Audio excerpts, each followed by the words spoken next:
দর্শক, খবরাখবর আসছে। সর্বশেষ যে খবর আরেকটি দেখছি, ইরানের হামলায় বিস্ফোরণে কেঁপে উঠল ইসরায়েল। তার মানে সাঁড়াশি আক্রমণ শুরু করেছে ইরানও। ইতিমধ্যে কুয়েত, কাতার, বাহরাইন, সংযুক্ত আরব আমিরাতে যেখানে যেখানে মার্কিন স্থাপনা আছে, নৌঘাঁটি আছে, বিমান ঘাঁটি আছে, সেই সব জায়গাগুলোতে একের পর এক হামলা হচ্ছে। পাল্টা হামলা চলছে, কারণ এই যুদ্ধটা শুরু করেছে আমেরিকা এবং ইসরায়েল। তারা যৌথভাবে করেছে এবং কয়েকদিন থেকেই কিন্তু তারা একদিকে সামনে আলোচনা, কিন্তু নেপথ্যে তারা এই কারসাজিগুলি করছিল। নানা রকম কারসাজি করতে করতে তারা আলোচনাটা, যেখানে আনুষ্ঠানিকভাবে এখনো শেষ হয়নি, ঘোষণা হয়নি যে আলোচনা ভেঙে গেছে আর আলোচনা চলবে না, এই অবস্থায় রেখে ইরানকে অপ্রস্তুত রাখার একটা উদ্দেশ্য ছিল। কিন্তু ইরান আগেই জানে যে আমেরিকার কলা কৌশলকে, এবং গত কয়েকদিনের ঘটনার প্রভাব কিন্তু সেখানে পরিষ্কার ছিল। যে কারণ ইরান থেকে যুক্তরাজ্যের কর্মকর্তারা চলে গেছে, ইসরায়েল থেকে মার্কিন কর্মকর্তারা চলে গেছে, বা সাধারণ নাগরিকরাও চলে গেছে।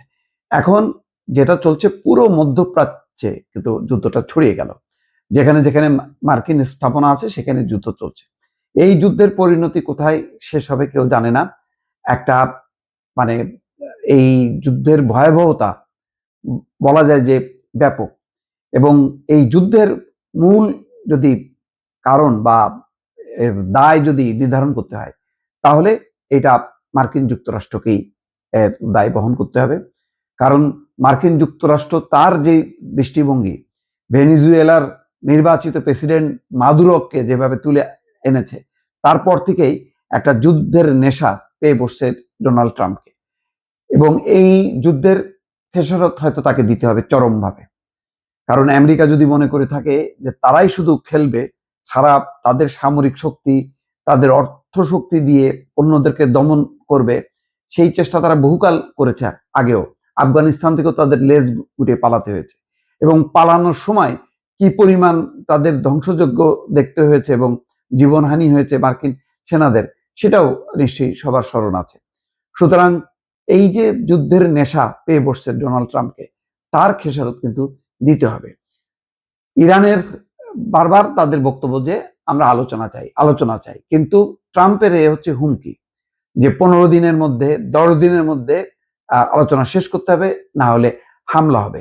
অর্থাৎ তার মতন করে সে বিশ্বকে সাজাতে চায়। এই যে দাম্ভিকতা, এই যে একটা স্বৈরাচারী মনোভাব, এই মনোভাবের আজকে বহিঃপ্রকাশ ঘটলো। পুরো মধ্যপ্রাচ্য জুড়ে একটা যুদ্ধ টালমাটাল অবস্থা। মধ্যপ্রাচ্যের অন্যান্য দেশগুলো যদি এখন নিশ্চুপ থাকে, তাহলে তারাও কোণঠাসা হবে। আর যদি ইরান পরাস্ত হয়, পুরো মধ্যপ্রাচ্যের সমস্ত দেশগুলো কিন্তু পদানত হবে। সুতরাং এখন অন্যান্য দেশগুলো কি করবে, তাদের পদক্ষেপ কি হবে, এখন নিশ্চয়ই সেগুলো দেখার বিষয়। দর্শক।